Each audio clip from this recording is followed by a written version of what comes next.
હવે ગુજરાતના ત્રીજા મુખ્યમંત્રી જોઈએ અને તેમનું નામ છે હિતેન્દ્રભાઈ દેસાઈ। સૌપ્રથમ આપણે જીવરાજ મહેતા જોયા હતા, ત્યારબાદ બળવંતરાય મહેતા જોયા હતા, જેમનું મૃત્યુ એ ભારત પાકિસ્તાનના યુદ્ધ દરમિયાન જ્યારે તેઓ અવલોકન કરવા નીકળ્યા હતા ત્યારે જ પાકિસ્તાનની આર્મી દ્વારા તેમનું હેલિકોપ્ટર તોડી કાઢવામાં આવ્યું હતું। તે દરમિયાન તેમનું મૃત્યુ થયું હતું અને એટલા જ માટે હવે એક બીજા નવા મુખ્યમંત્રી આવ્યા છે અને તેમનું નામ છે હિતેન્દ્રભાઈ દેસાઈ। સૌપ્રથમ આપણે તેમના વિશેની વિગત મેળવીશું। હિતેન્દ્રભાઈ દેસાઈનો જન્મ થયો હતો 9 ઓગસ્ટ 1915ના રોજ અને સ્થળ ખાસ યાદ રાખજો, સુરતમાં। જે અત્યાર સુધીના જે આપણે બે મુખ્યમંત્રી જોયા એટલે જીવરાજ મહેતા અને બળવંતરાય મહેતા, તે બંને સૌરાષ્ટ્રમાંથી આવતા હતા। આ પ્રથમ એવા મુખ્યમંત્રી આવ્યા જે સૌરાષ્ટ્રમાંથી નહોતા, જે હતા દક્ષિણ ગુજરાતમાંથી અને સ્થળ છે સુરત। તેમનું મૃત્યુ થયું હતું 12 સપ્ટેમ્બર 1993ના રોજ અને પિતાનું નામ ખાસ યાદ રાખજો, કનૈયા દેસાઈ। એટલે હિતેન્દ્રભાઈ દેસાઈનું પૂરું નામ પૂછવામાં આવે તો હિતેન્દ્રભાઈ કનૈયા દેસાઈ હતું। તેઓ જે પક્ષમાંથી ચૂંટાઈ આવ્યા હતા તે પક્ષ હતો ઇન્ડિયન નેશનલ કોંગ્રેસ। તેઓ 2 વિધાનસભા દરમિયાન ગુજરાતના મુખ્યમંત્રી તરીકે રહ્યા હતા। એટલે વિધાનસભાનો નંબર જોઈએ તો તેઓ બીજી વિધાનસભાની અંદર 19 સપ્ટેમ્બર 1965થી 3 એપ્રિલ 1967 સુધી મુખ્યમંત્રી રહ્યા હતા। ત્યારબાદ ઇલેક્શન થયું, તેમાં ફરીથી તેઓ મુખ્યમંત્રી પદ તરીકે આવ્યા અને તે સમયગાળો ખાસ યાદ રાખવો, 3 એપ્રિલ 1967થી 12 મે 1967 સુધી। ગુજરાતના ત્રીજા મુખ્યમંત્રી એટલે હિતેન્દ્રભાઈ દેસાઈ, તેઓ મુખ્યમંત્રી તરીકે રહ્યા તે પહેલાં બળવંતરાય મહેતાની સરકારમાં જ ગૃહમંત્રી તરીકે પણ રહ્યા હતા અને જ્યારે તેઓ મુખ્યમંત્રી તરીકે રહ્યા ત્યારે પોતે જે આ ગૃહ ખાતું હતું પોતાની જોડે જ રાખ્યું હતું। હવે તે દરમિયાન તેમણે કયા કાર્યો કર્યા તે જોઈએ કે સૌપ્રથમ તો 19 સપ્ટેમ્બર 1968ના રોજ જે મહાગુજરાત આંદોલનમાં શહીદ સ્મારકનો પ્રશ્ન હતો, તે પ્રશ્નનો જવાબ આમના જ સમયમાં મળ્યો અને તે એવી રીતે હતો કે 19 સપ્ટેમ્બર 1968ના રોજ ઇન્દુલાલ યાજ્ઞિકના હસ્તે ભદ્ર આગળ શહીદ સ્મારકનું ઉદ્ઘાટન કરવામાં આવ્યું। તે ઉપરાંત જોઈએ તો મફત કન્યા શિક્ષણની શરૂઆત હિતેન્દ્રભાઈ દેસાઈના જ સમયમાં થયું। આ પ્રશ્ન વારંવાર પરીક્ષામાં પૂછાય છે કે મફત કન્યા શિક્ષણની શરૂઆત કોના સમયમાં થયું, તો હિતેન્દ્રભાઈ દેસાઈના સમયમાં।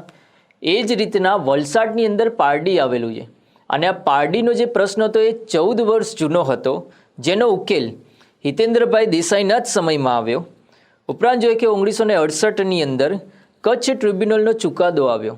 આ જે ટ્રિબ્યુનલ બન્યું હતું તો બળવંતરાય મહેતાના સમયમાં, પરંતુ તેનો ચુકાદો એ હિતેન્દ્રભાઈ દેસાઈના સમયમાં આવ્યો અને આપણા ગુજરાતનો એક ભાગ એટલે છડાબેટ, આ છડાબેટ એ પાકિસ્તાનમાં ગયું। એટલે ખાસ ધ્યાન રાખજો, આ ચુકાદામાં એમ આવ્યું કે છડાબેટને પાકિસ્તાનને આપી દેવામાં આવ્યો।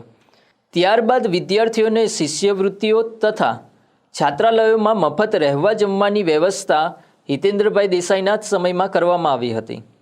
ઉપરાંત જોઈએ કે ઈસવીસન 1969માં ભારતનો સૌ પ્રથમ પેટ્રોકેમિકલ સંકુલ એટલે કે IPCL એ વડોદરા ખાતે સ્થાપના કરવામાં આવી। એ જ રીતે 1969માં જ નર્મદા જળ વિવાદ ટ્રિબ્યુનલની રચના પણ થઈ હતી।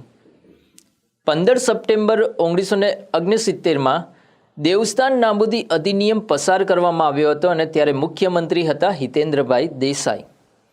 એ જ રીતના જોઈએ કે 1969માં ગુજરાતમાં ફાટી નીકળેલા કોમી તોફાનો બાબતે જસ્ટિસ જગમોહન રેડ્ડી કમિશનની નિમણૂક કરવામાં આવી અને જેના રિપોર્ટમાં સરકારને નિર્દોષ સાબિત કરવામાં આવી હતી।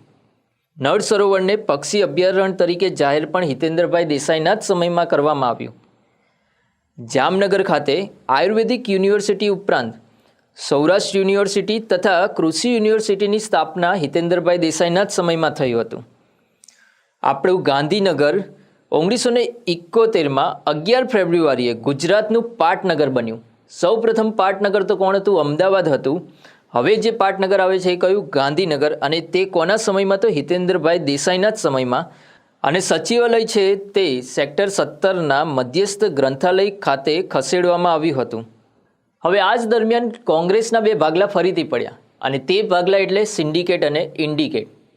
સિન્ડિકેટ એટલે એવું કહેવાય કે જે કોંગ્રેસની નીતિ પ્રમાણે ચાલતું હતું અને ઇન્ડિકેટ એટલે એવા લોકો હતા જેઓ ઇન્દિરા ગાંધીને સપોર્ટ કરતા હતા।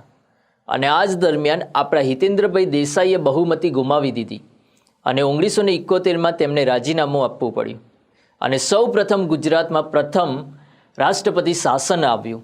એટલે એવો પ્રશ્ન પૂછાય કે ગુજરાતની અંદર પ્રથમ રાષ્ટ્રપતિ શાસન કયા મુખ્યમંત્રીના સમયમાં આવ્યું? તો તે મુખ્યમંત્રી હતા હિતેન્દ્રભાઈ દેસાઈ.